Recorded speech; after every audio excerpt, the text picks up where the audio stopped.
Baik, bismillahirrahmanirrahim. Assalamualaikum warahmatullahi wabarakatuh. Pertama-tama, perkenalkan nama saya Muhammad Lutfi Mubarak, mahasiswa Fakultas Syariah dan Hukum, program studi ilmu hukum dengan nomor induk mahasiswa 120305086. Eh, Pertama-tama, saya ucapkan terima kasih kepada dosen pengampu mata kuliah Hukum Perdata Internasional, yakni Bapak Dr. Ellen Jairani, SHMH. Pada kesempatan kali ini, saya izin untuk mempresentasikan uh, makalah ataupun artikel jurnal internasional sebagaimana telah ditugaskan dalam rangka melaksanakan tugas semester pendek dari Bapak Elan, yakni untuk mereview gitu ya isi dari jurnal internasional mengenai bidang hukum yang dipilih oleh mahasiswanya. Pada kali ini berhubung semester pendek ini saya ada dalam mata kuliah Hukum Perdata Internasional yang di semester pendekan, maka saya mengambil tema Hukum Perdata Internasional juga gitu ya. Dalam hal ini lebih spesifik mengenai Corporate Social Responsibility atau tanggung jawab sosial perusahaan, yang mana menjadi masalah gitu ya di benua lain gitu ya, di benua Afrika terkhusus yang akan saya bahas. Nah, dari jurnal internasional yang saya peroleh ini berjudul Exploring the Relationship Between Corporate Social Responsibility, Law and Development in African Context. Jadi menjelajahi gitu ya hubungan antara tanggung jawab sosial perusahaan, hukum dan pembangunan di dalam konteks Afrika gitu ya, di negara-negara Afrika, negara-negara berkembang. Baik.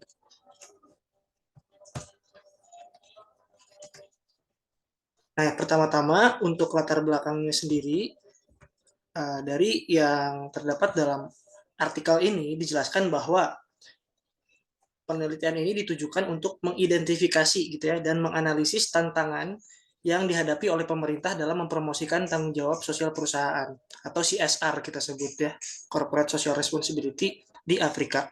Nah, penelitian ini juga bertujuan untuk memahami peran hukum dan regulasi gitu ya dalam memfasilitasi praktik CSR di negara-negara berkembang Afrika. Nah, penelitian ini didasarkan pada kebutuhan untuk kita memahami bagaimana pemerintah dalam memainkan peranan penting gitu ya dan efektif dalam mendorong perusahaan di benua Afrika untuk bertanggung jawab secara sosial dan berkontribusi pada pembangunan berkelanjutan di wilayah tersebut. Nah, dari latar belakang ini dapat diperoleh gitu ya rumusan permasalahan gitu ya ataupun yang menjadi tantangan bagi pemerintah di Afrika, di negara-negara Afrika dalam mempromosikan ataupun membuat suatu regulasi mengenai CSR ini gitu ya. Nah, yang pertama itu ada kerangka regulasi yang terbatas. Nah, jadi di negara-negara berkembang di Afrika itu belum ada regulasi yang mengatur mengenai CSR. Nah, salah satu tantangan utamanya ini kurangnya kerangka regulasi atau hukum yang komprehensif dan dapat ditegakkan gitu ya mengenai CSR. Nah, banyak negara-negara di Afrika itu tidak memiliki undang-undang ataupun kebijakan khusus yang mewajibkan perusahaan untuk terlibat dalam kegiatan CSR gitu ya. Hal ini membuat pemerintah sulit gitu ya untuk memberikan insentif ataupun menegakkan praktik CSR di kalangan bisnis.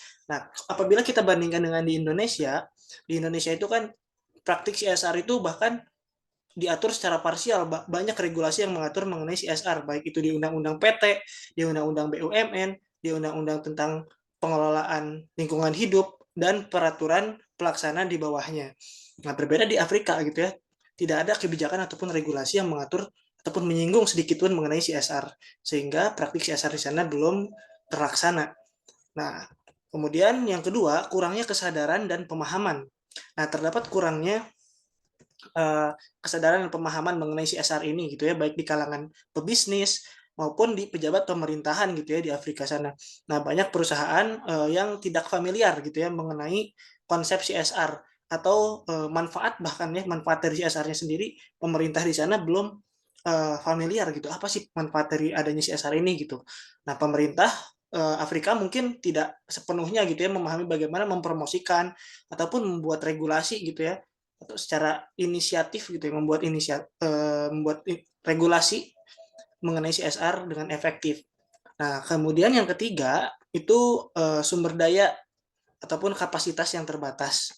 Nah, pemerintah di Afrika itu sering gitu ya menghadapi keterbatasan dalam hal sumber daya dan kapasitas untuk mempromosikan dan memantau kegiatan CSR. Nah, ini termasuk kurangnya pendanaan, keahlian gitu ya, dan personel untuk mengembangkan dan melaksanakan kebijakan dan inisiatif CSR ini. Kemudian yang keempat, itu ada korupsi dan tata kelola yang lemah. Korupsi dan sistem tata kelola yang lemah ini menjadi tantangan yang signifikan gitu ya dalam mempromosikan CSR di negara-negara Afrika. Nah, masalah ini dapat merusak tentu ya efektivitas inisiatif dari adanya CSR dan menghalangi perusahaan untuk terlibat dalam praktik bisnis yang bertanggung jawab. Kemudian yang kelima itu mengenai tantangan sosial ekonomi.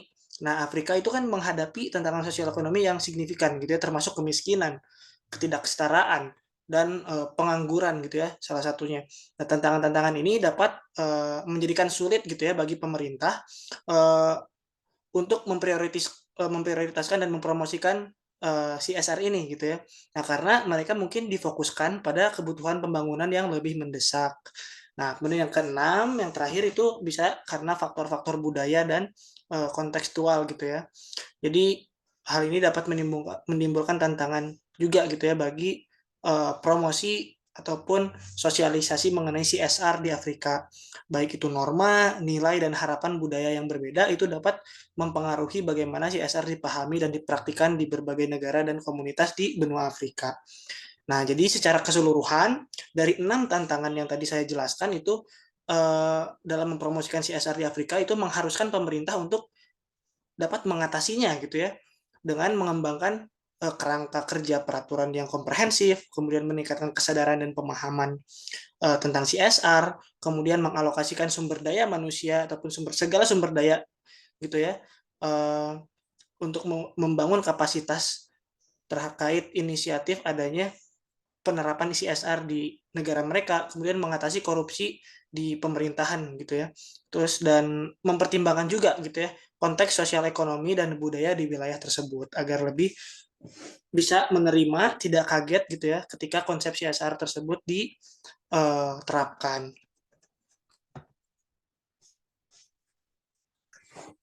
Nah, ini tadi ya tantangan pemerintah dalam membangun regulasi mengenai CSR. Nah, dilanjut kepada definisi gitu ya, CSR sendiri dalam konteks Afrika. Nah, dalam konteks Afrika, itu CSR didefinisikan sebagai tadi ya, tindakan dan inisiatif sukarela yang dilakukan oleh perusahaan untuk berkontribusi gitu ya terhadap pembangunan berkelanjutan dan mengatasi tantangan sosial, lingkungan, dan ekonomi di wilayahnya. Nah, ini melibatkan juga perusahaan yang melampaui kewajiban hukum ya untuk secara aktif terlibat dalam kegiatan yang memiliki dampak positif dan pada masyarakat ataupun lingkungan di wilayahnya. Nah, CSR di Afrika sendiri itu berkaitan erat dengan tujuan pembangunannya karena di negara berkembang di Afrika itu memiliki tujuan untuk berkontribusi pada pengembangan dan kesejahteraan masyarakat dan benua secara keseluruhan gitu ya. Nah, hal ini juga sejalan gitu ya dengan tujuan pembangunan berkelanjutan dari PBB gitu ya, Sustainable Development Goals dari PBB yang berfokus pada menangani tantangan pembangunan utama seperti kemiskinan, kemudian ketidaksetaraan, akses ke pendidikan dan kesehatan, kemudian keberlanjutan lingkungan dan penciptaan pekerjaan lapangan pekerjaan baru. Nah, dengan mengintegrasikan CSR ke dalam strategi bisnis mereka, maka perusahaan di benua Afrika dapat berkontribusi gitu ya pada pencapaian tujuan pembangunan dengan berinvestasi dalam komunitas lokal sehingga dapat mempromosikan pertumbuhan yang inklusif gitu ya, mendukung pendidikan dan pemerataan kesehatan gitu ya, kemudian pengembangan keterampilan, melindungi lingkungan dan mendorong praktik bisnis yang memang bertanggung jawab. Nah, jadi secara keseluruhan CSR dalam konteks Afrika itu dipandang sebagai sarana gitu ya untuk mempromosikan pembangunan berkelanjutan dan untuk mengatasi tantangan sosial ekonomi yang dihadapi di benua Afrika gitu ya. Sembari juga menciptakan nilai bersama bagi bisnis dan masyarakat untuk dapat lebih bertanggung jawab. Nah, kemudian yang selanjutnya, apa urgensi pembentukan regulasi mengenai CSR gitu ya di negara-negara Afrika? Kembali lagi bahwa urgensi dibentuknya regulasi mengenai CSR di negara Afrika ini itu karena adanya tantangan dan kebutuhan gitu ya yang spesifik dalam konteks pembangunan di wilayah tersebut. Nah, beberapa alasan mengapa regulasi CSR diperlukan gitu ya di negara-negara berkembang di benua Afrika. Yang pertama itu untuk mengatasi kelemahan dalam praktik sukarela. Nah, karena CSR ini kan bentuk sukarela dari suatu perusahaan untuk bisa memberikan bentuk tanggung jawab terhadap lingkungan, terhadap masyarakat di sekitarnya, terhadap pembangunan gitu ya. Nah, meskipun banyak perusahaan di Afrika telah melakukan inisiatif mengenai CSR secara sukarela, nah, praktik ini seringkali tidak konsisten gitu ya, dan tidak mencapai dampak yang signifikan. Dengan adanya regulasi, perusahaan akan diharuskan untuk melaksanakan CSR secara terstruktur dan konsisten, sehingga dapat memberikan manfaat yang lebih nyata bagi pembangunan. Kemudian yang kedua, itu mendorong akuntabilitas dan transparansi. Nah, regulasi terkait CSR ini dapat membantu meningkatkan akuntabilitas perusahaan terhadap masyarakat dan lingkungan di sekitarnya. Nah, dengan adanya kewajiban hukum, perusahaan akan lebih terdorong untuk melaporkan dan mempertanggungjawabkan aktivitas CSR mereka gitu ya secara transparan. Kemudian yang ketiga itu memperkuat peran pemerintah gitu ya.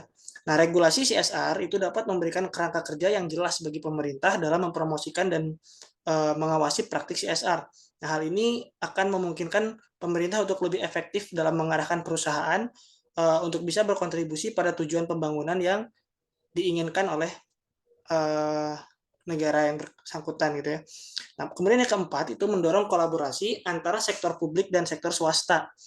Jadi regulasi CSR juga dapat menjadi alat gitu ya, instrumen untuk mendorong kolaborasi antara pemerintah ataupun masyarakat itu sektor publik dengan swasta gitu, dengan perusahaan, dengan pebisnis untuk mencapai tujuan pembangunan.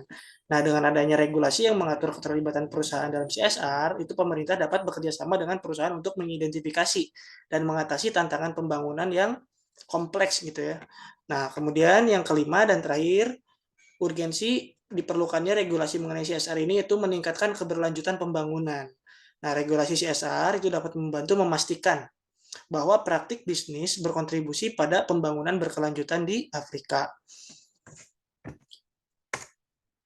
Nah, kemudian apa gitu ya peran yang diberikan oleh CSR dalam pembangunan di Afrika? Nah, dalam dalam artikel yang membahas mengenai keterkaitan gitu ya, hubungan antara CSR, hukum, dan pembangunan di Afrika, ini terdapat beberapa peran gitu ya dari CSR itu sendiri. Yang pertama itu adalah melalui praktik CSR, perusahaan dapat berperan dalam menciptakan lapangan pekerjaan, kemudian meningkatkan akses pendidikan dan kesehatan, kemudian mengurangi kemiskinan, mempromosikan inklusi sosial, melindungi lingkungan, dan membangun kapasitas masyarakat lokal. Nah, CSR itu dapat membantu menciptakan lapangan kerja dalam hal itu ya, adanya investasi dari perusahaan yang berkelanjutan dan pertumbuhan bisnis yang berkelanjutan juga. Nah, hal ini dapat membantu mengurangi tingkat pengangguran dan juga meningkatkan kesejahteraan ekonomi masyarakatnya gitu ya. Nah, kemudian dalam hal peningkatan akses pendidikan dan kesehatan di Afrika, melalui program CSR mereka dapat mendukung pembangunan infrastruktur ya, baik infrastruktur di bidang pendidikan, kemudian memberikan beasiswa dan dapat melibatkan diri dalam inisiatif kesehatan masyarakat untuk meningkatkan kualitas hidup masyarakatnya. Nah, selain itu, CSR juga dapat membantu mengurangi kemiskinan gitu ya dengan memberikan pelatihan keterampilan dan kesempatan kerja pada masyarakat yang kurang beruntung. Kemudian perusahaan juga dapat berperan dalam mempromosikan inklusi sosial dengan memperhatikan kepentingan dan kebutuhan kelompok yang rentan gitu ya seperti perempuan, anak-anak dan penyandang disabilitas. Nah, praktik CSR ini juga dapat membantu melindungi lingkungan di Afrika dengan mengadopsi praktik bisnis yang ramah lingkungan, mengurangi emisi gas rumah kaca, mengelola limbah dengan baik, dan mendukung program konservasi alam. Di secara keseluruhan, peran CSR dalam pembangunan di Afrika itu untuk menjadi mitra gitu ya yang bertanggung jawab dan berkelanjutan dalam mencapai tujuan pembangunan yang berkelanjutan tentu saja. Dengan melibatkan perusahaan dalam praktik CSR, Afrika dapat mengoptimalkan peran pemerintah dalam pembangunan di segala aspek kehidupan bermasyarakat. Nah, dalam hal ini kita coba dalam artikel yang saya baca ini, yang saya teliti, itu lebih spesifik mengatur studi kasus rancangan undang-undang mengenai CSR di negara Nigeria gitu ya. Di mana undang-undang CSR di Nigeria itu RUU-nya memiliki implikasi yang signifikan gitu ya untuk implementasinya. Baik dalam peranan hukumnya gitu ya dalam membentuk praktik CSR di Nigeria, kemudian RUU juga diadopsi menjadi undang-undang akan mengharuskan perusahaan untuk mengalokasikan sebagian dividen ataupun laba gitu ya per tahunnya untuk kegiatan CSR. Jadi itu akan membuat CSR wajib bagi perusahaan-perusahaan yang beroperasi di Nigeria gitu ya, dan menciptakan kerangka hukum untuk mempromosikan dan mengatur praktik CSR itu sendiri. Nah, apa aja sih ruang lingkup RUU CSR yang ada di Nigeria ini? Nah, RUU ini juga mencakup ketentuan untuk pembentukan komisi gitu ya untuk meningkatkan ataupun mengembangkan kebijakan dan memastikan bahwa perusahaan yang terlibat dalam CSR itu melibatkan masyarakat sebagai bagian dari tanggung jawab CSR mereka. Nah, ini menunjukkan pergeseran ke arah peran yang lebih produktif gitu ya bagi pemerintah dalam mempromosikan CSR dan menjaga perusahaan juga untuk dapat lebih bertanggung jawab atas dampak sosial dan lingkungan mereka gitu dari aktivitas usahanya. Nah, pengenalan undang-undang ini itu mencerminkan pengakuan gitu ya bahwa CSR itu begitu penting loh di Nigeria gitu ya, dan potensi bisnis untuk berkontribusi terhadap pembangunan berkelanjutan di negara itu juga disorot gitu ya dari peranan hukumnya gitu ya dalam mempraktikkan CSR ini, kemudian pengawasannya dan lain sebagainya. Nah, kemudian penekanan undang-undang CSR di Nigeria ini uh, dikenakan denda gitu ya apabila ada pelanggaran gitu ya terkait perusahaan yang tidak taat terhadap CSR gitu ya, sehingga dapat dilihat dari akuntabilitas dan transparansi dari perusahaan tersebut dalam um, mengalokasikan anggaran terhadap CSR atau tidak gitu ya. Nah, jadi secara keseluruhan undang-undang mengenai CSR di Nigeria ini memiliki potensi untuk dapat berdampak secara signifikan gitu ya bagi implementasi CSR di negara Nigeria gitu ya, dengan menjadikan wajib dan menyediakan kerangka hukum untuk mempromosikan dan mengatur praktik CSR. Nah, hal ini menjadi pelopor gitu ya, Nigeria itu dapat memberikan pembelajaran bagi negara-negara berkembang lain di benua Afrika untuk bisa mempraktikkan gitu ya bagaimana regulasi dan kerangka hukum mengenai CSR ini dapat uh, menjadi suatu instrumen gitu ya dilaksanakan CSR dalam kaitannya dengan pembangunan di negara-negara di benua Afrika. Nah, kemudian apa kesimpulannya? Kesimpulan yang dapat ditarik dari uh, artikel yang saya teliti ini yaitu ialah bahwa pemerintah di Afrika itu menghadapi tantangan dalam mempromosikan tanggung jawab sosial perusahaan atau CSR gitu ya, dan kemudian mengintegrasikannya dengan tujuan pembangunan. Nah, kurangnya kerangka regulasi yang komprehensif, kemudian kesadaran dan pemahaman yang terbatas, sumber daya dan kapasitas yang terbatas, masih adanya korupsi dan tata kelola yang lemah menjadi beberapa tantangan yang dihadapi oleh pemerintah dalam mempromosikan CSR di Afrika. Nah, namun demikian, penelitian ini juga menunjukkan bahwa peran hukum dalam membentuk praktik CSR sangat penting. Salah satu contohnya di Nigeria, rancangan undang-undang CSR di Nigeria mencerminkan upaya pemerintah untuk menciptakan kerangka hukum yang mendorong dan mengatur praktik CSR itu sendiri. Meskipun RUU ini terdapat kendala gitu ya dalam pengesahannya menjadi undang-undang, hal ini menunjukkan perlunya kerangka kerja yang konkret dan tujuan yang jelas dalam menghubungkan CSR dengan pembangunan di Afrika. Nah, dalam konteks Afrika sendiri, CSR diartikan sebagai tindakan sukarela gitu ya, dan inisiatif yang dilakukan oleh perusahaan untuk berkontribusi dan pembangunan berkelanjutan dan mengatasi tantangan sosial, lingkungan, dan ekonomi di wilayah tersebut. CSR di Afrika juga berkaitan erat dengan tujuan pembangunan, seperti mengurangi kemiskinan, ketimpangan, dan menciptakan lapangan kerja baru. Dengan mengintegrasikan CSR ke dalam strategi bisnis mereka, perusahaan di Afrika dapat berkontribusi pada pencapaian tujuan pembangunan dengan berinvestasi dalam komunitas lokal, kemudian mendukung pertumbuhan inklusif, melindungi lingkungan, dan mendorong praktik bisnis yang bertanggung jawab.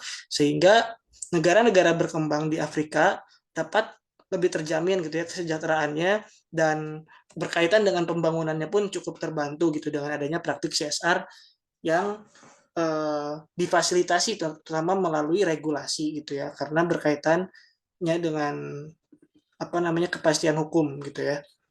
Nah, mungkin demikian yang bisa saya sampaikan mengenai mengeksplorasi gitu ya hubungan antara praktik tanggung jawab sosial perusahaan atau CSR dengan hukum dan pembangunan di negara Afrika, dan sejauh mana peran pemerintah dalam uh, membuat satu regulasi untuk menjamin adanya kepastian hukum mengenai implementasi CSR itu sendiri di benua Afrika agar memang menunjang kemajuan negara-negara di benua Afrika.